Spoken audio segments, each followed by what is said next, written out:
downtown out and about on a weekday is like, whoa, what am I doing here? Hey everybody, good morning class.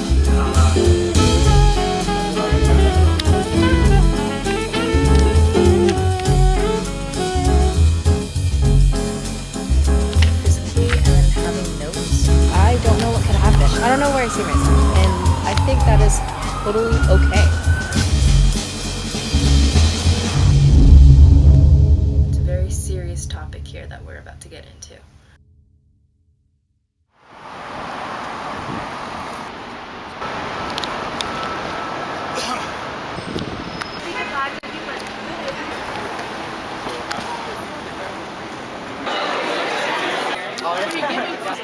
The challenges I've heard from entrepreneurs is like, We got it. All right, it's a real honor to have here with us this morning a great cultural luminary. Anyone want to read a poem? So now I'm reading poetry. big round of applause.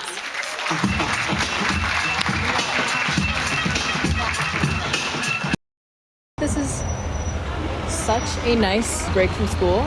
Like, I don't ever get to see everyone who's like a startup founder, entrepreneur, just do things like this. So cool. Also, that hazelnut latte was amazing. I'm on like lunch break right now, so there's no conferences going on. There was this guy talking about being a director, going from drawing comics to reading poems, and then now he makes music videos for all these famous celebrities. I don't know, walking around downtown this morning when everyone was on their way to work was like crazy, because downtown out and about on a weekday is like, whoa, what am I doing here? Everyone else is going to their fancy 9-to-5 jobs and their blazers and their matching suit sets and their heels. It's like peeking into what could be, you know? And after I graduate, if I get a job like them, I could be walking around downtown as well with my coffee in hand. I don't know what could happen. I don't know where I see myself, and I think that is totally okay. 100% okay. Just enjoy life day by day. Almost feels like it's summer again, like I'm not in school right now, even though I literally just finished a midterm 2 days ago and submitted my problem set yesterday night. The speaker guy, he was saying it's really hard to stay true to your interests. Even if you do end up working in film, for example, you still have to stay true to who you are and what your vision is, and not tailor your artistic style what you think other people want. That translates perfectly over into the job hunt. And oh, look at that guy on his bike. If you're huddled in your majors mentality, everyone's like trying to do the same thing. It's really important to keep that in mind, that you can do something different. And that's the scariest part in the present, because you're like, everyone else is making fast money, they're getting settled. But if you don't like it, what is the point of doing it?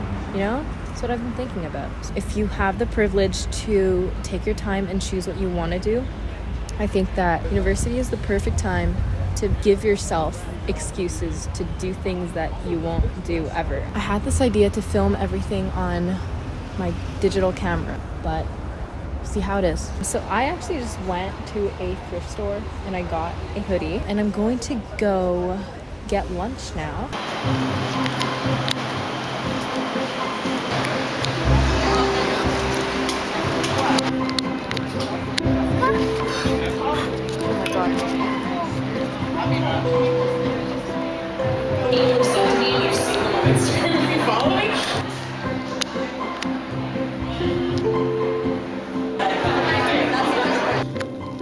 Since the beginning, video games, I suspect that captured by is like the cloud of markers, believable and enticing.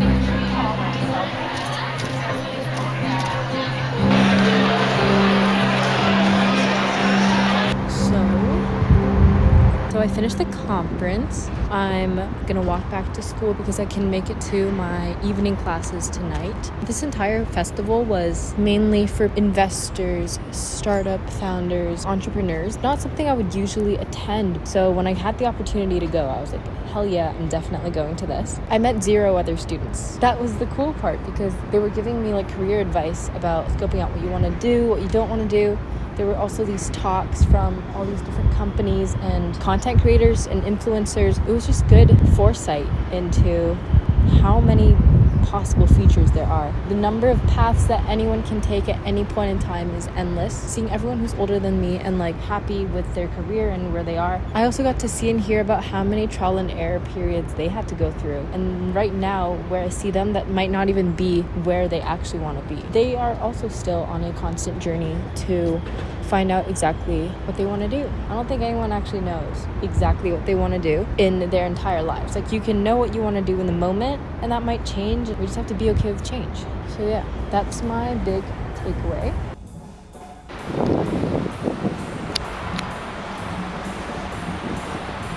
We're probably getting off work soon, and I'm heading back to school. Duality of life.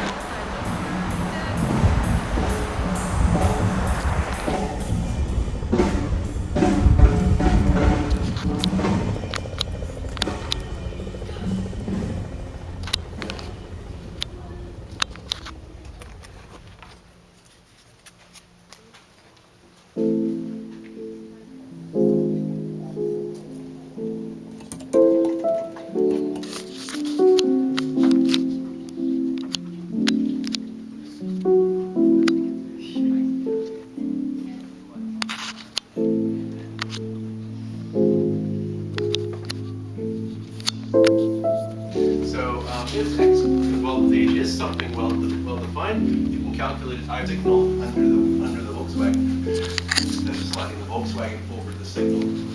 Same idea, right? It's going to be the same thing.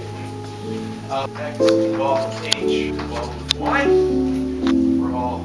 So we said that the eigenvector belongs to this, not to this.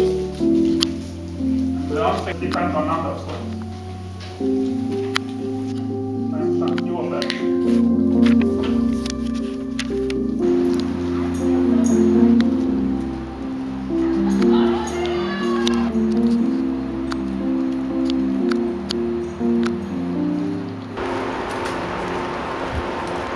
Okay, hello.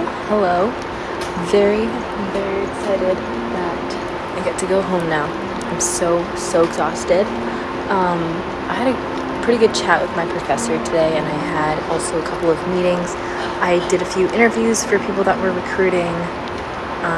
Very fun, talking to my friends in class, fun and games and vibes. Also, this is the hoodie that I thrifted. It is very blue, and I think that my camera accentuates how blue this is. I had my hood on and my headphones in. Today when I was working at the library, I was like fully locked in.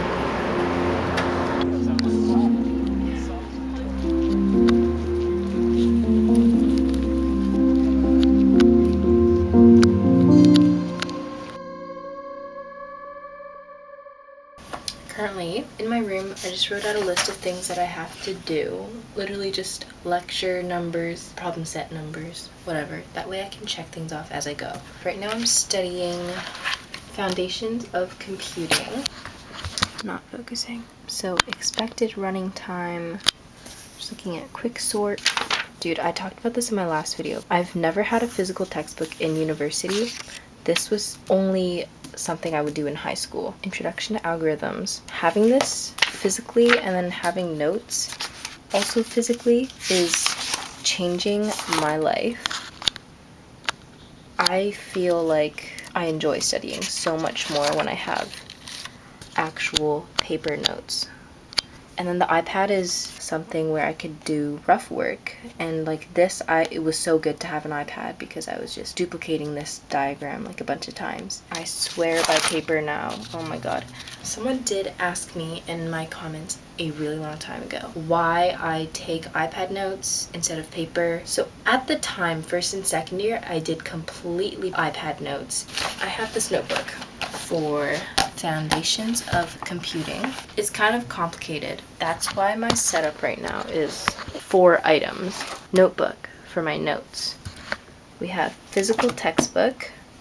We have iPad for rough work and for tutorials because my TA goes really fast. Oops, that's my Spotify. What am I listening to? I'm listening to some Kamiya right now. On my laptop here I have other course notes. So 4 items for this one course. It's not always like that. For example, for my signals course, signal analysis. I take my notes in this beautiful 200-page notebook, except it's probably at like 150 because I tore out a bunch of pages. I feel like I'm doing the thing in elementary school. I don't know if this was universal. This is how we used to do it. How the teachers did it and then how we exaggerated. So you make a lot of noise, you flip, and then you show the class. Lecture notes on paper. Most of my problem set work on here, but this brings me to something I wanted to address. It's a very serious topic here that we're about to get into. In my last video, some of you were watching quite closely and you noticed that in my 3rd year of engineering, we were talking about complex numbers. You guys, that was not the worst of it. Gather up the evidence here. The video that I filmed of complex numbers is from September 4th, 2024. Look at how much more I'm flipping. Flipping. September 25th. LTI, linear time invariant systems and convolutions. But then we go back to elementary school. 123 times 45. And he keeps the straightest face. Here's the thing. My class was quite alarmed because this professor, he talks at a slow pace, he writes at a slow pace, and he treats us like we are in elementary school. He could be talking about the most complicated thing ever, and he'd make an analogy, an example. All I would think of is that he is just a really kind soul. When he teaches anything, nothing appears difficult because he presents it in such a way that it just seems like, oh yeah. I think that there are so many professors who teach the most simple concept but like to convolute it so much that it's like, why are you trying to make this more difficult than it should be and make people not understand? We walked out of this lecture confused about why he just did numerical multiplication. But I realized he was just really trying to build up our intuition. He was trying to speak our language, to explain something that we don't know in terms of things that we do know. That way we're able to draw connections between concepts that we've learned at different time points throughout our lives.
I have a hard time saying goodbye. Liquids tour, green tea, decaf, sparkling water, lavender flavored, and water. Goodbye.